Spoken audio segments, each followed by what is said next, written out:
spoken word is obviously something that's very common in magic.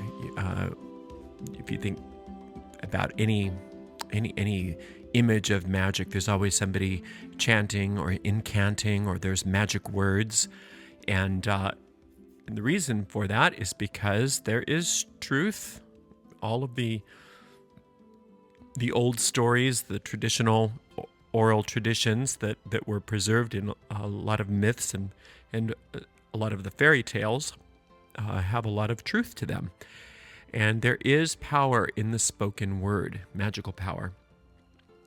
And I know a lot of the New Thought movement took up with that when they started talking about the power of affirmations. And there is a lot of truth to that. But let's discuss how it is that your words are powerful. So a lot of times what happens, I think, is people discount what they're saying and they just ramble off at the mouth, and they don't regard their spoken word as powerful, and they don't monitor what they're speaking, and they don't monitor what they're saying. And as a result of that, they subdue the power of their spoken word. It becomes very inane and very powerless, because we take our spoken word for granted. So one thing you can do to begin to re-establish your words having power is to just use your words as a catalyst to empower them, sort of using the power on itself to rekindle the power of your spoken word. And just say something to the effect of, my voice is charged with magical power, and say it out loud. My voice is charged with magical power. In fact, if you're in a place where you can speak out loud, try that with me now. My voice is charged with magical power. Okay, say it again. My voice is charged with magical power. So now say, my voice charges my words with the power to make things happen.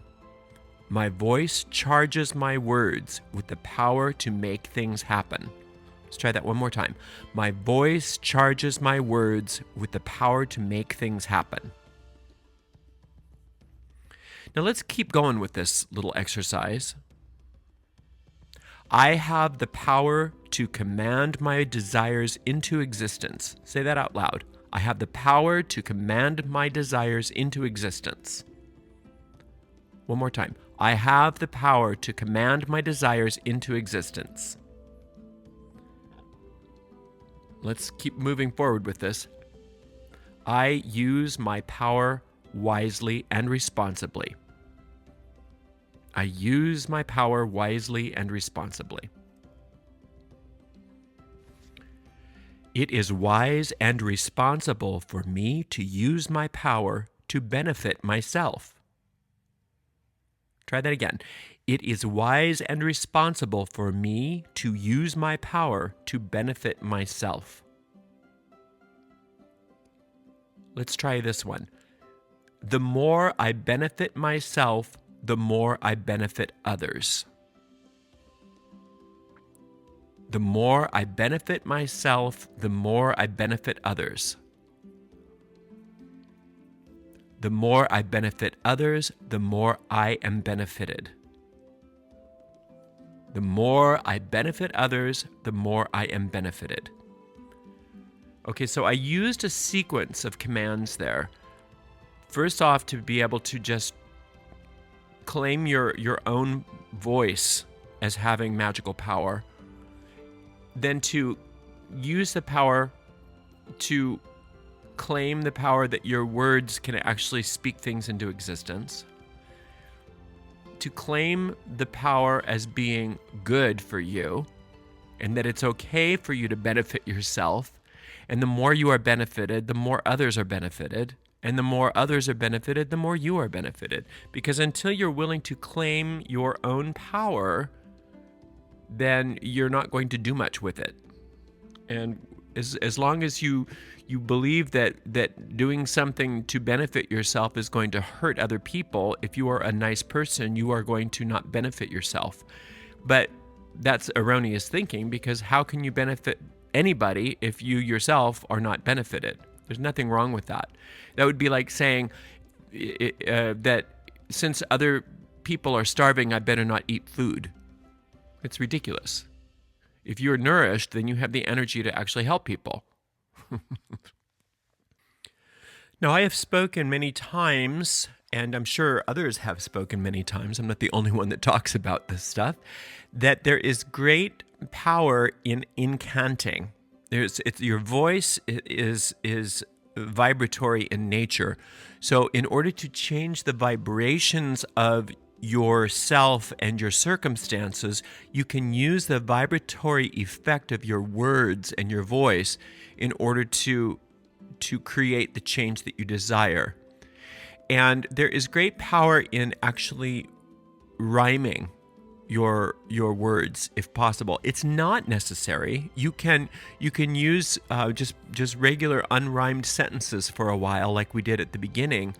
But if you are going to move forward with actual vocally charged magic, then the power of incantation is exponentially increased by rhyme and rhythm. And also, your words should be able to not only command vibrationally, but they should be able to convince your deep mind that it's okay, so that your deep mind isn't resisting the change, but it's actually your ally. So when you do a grand type of incantation, you want to be able to not only say what you want, but be able to coax it into being and convince yourself that not only that it is possible for you to get what you want, but that it's all right for you to have what you want. So you can say something like, here's a money invocation that I've used and given to people that's very effective. I am a good, effective witch, and I deserve to be rich. A wealthy life is my own right. My income grows by speed of light. The pipeline of my highest pleasure I now tap for endless treasure. Mighty power in me flows. My income daily grows and grows. Each dollar I send on its ride comes back to me multiplied. Wealth now rushes from the deep, some to spend and some to keep. My investments are a tree, each of them now profits me. Massive fortune I now find flowing up from my deep mind. These words are the seeds I sow to reap and harvest my cash flow. Every dollar that I spend comes back to me 10 times 10. From above and from below, money rain and money flow. Money swiftly come to me, and as I will, so mote it be. So you see how that has a rhythm and a rhyme to it. So it just slips right into the deep mind. Much more effective than I now am wealthy. It's much more effective to sizzle with power when you're using incantation rather than just using some sort of boring affirmation that lulls you to sleep and doesn't have any sort of effect on motivating you. But you saw also at the beginning of my talk today that I also used a non-rhyming type of affirmative incantation, which was able to also be convincing to you that it's okay for you to use your words, that you're reclaiming your power of your words. So it's not necessary that you always do everything in rhyme. Okay, so that's just another tool you can use, but it's not necessary. You can be very effective without rhyme as well, as long as you're not boring yourself with your statements. When you're using your words, you want to be as definite as you can be, because the more defined your words are, the more definite you are with the words that you choose in a magical setting, the more definite your results can be.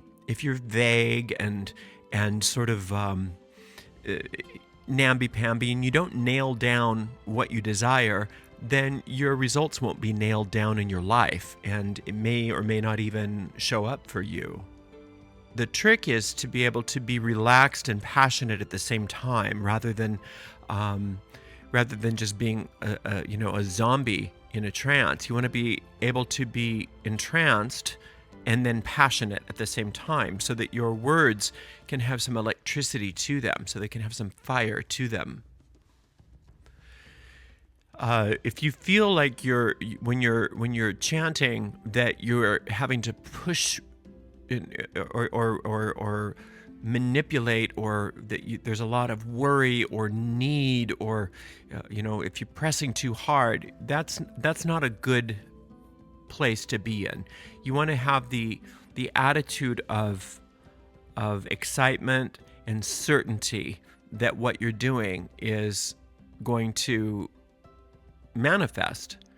So just like when you're planting a garden, you want to be excited about the garden that you're planting, and then you're going to take care of it.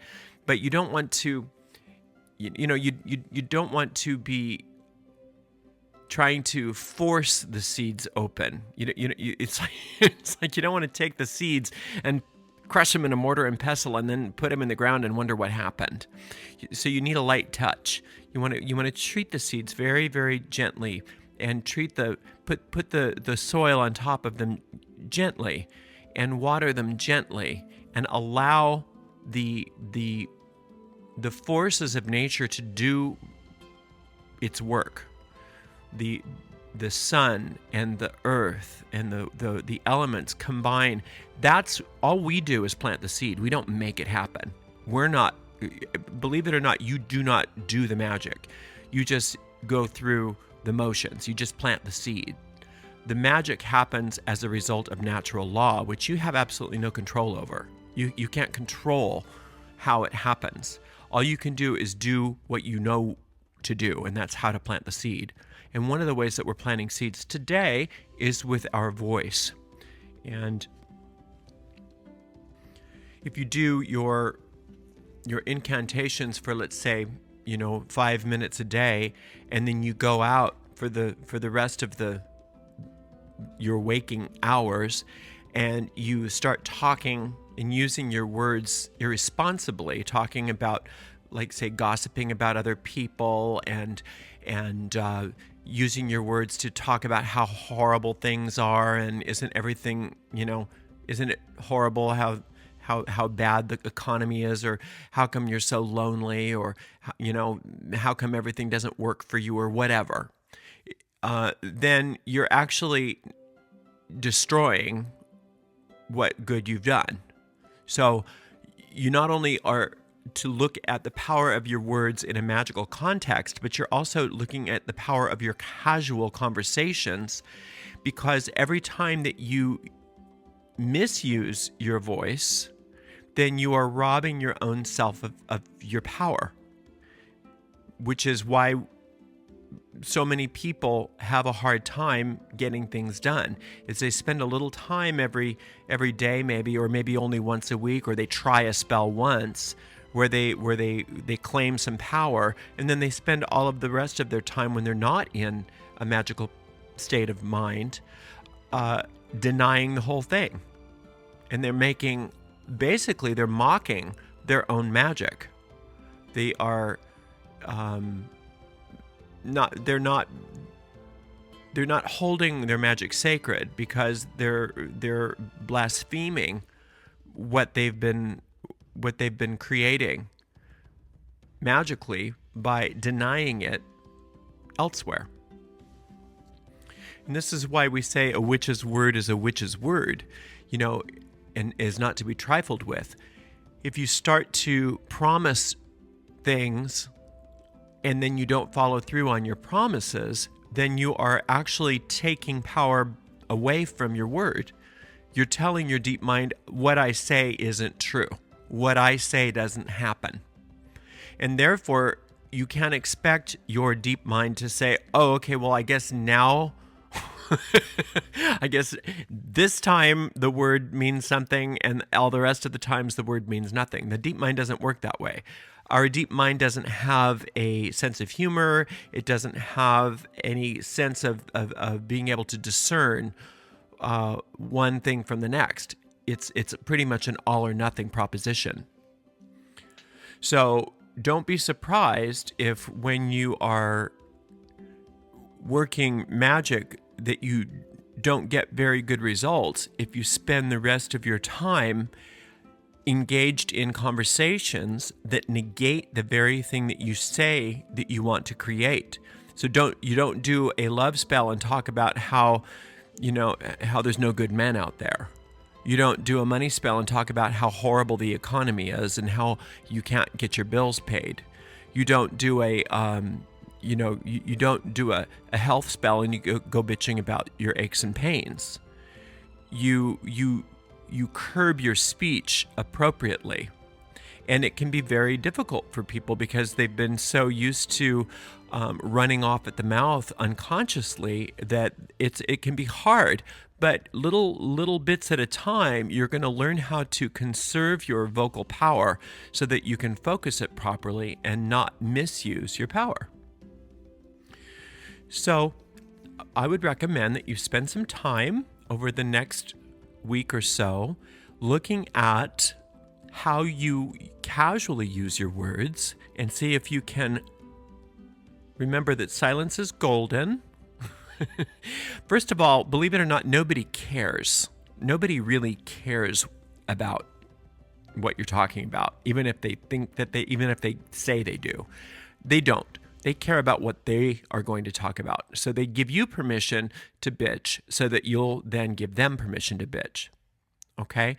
So if other people want to bitch at you, that's fine. You can do that, but then don't volley back. Don't hit the ball back over the court because it's not worth it.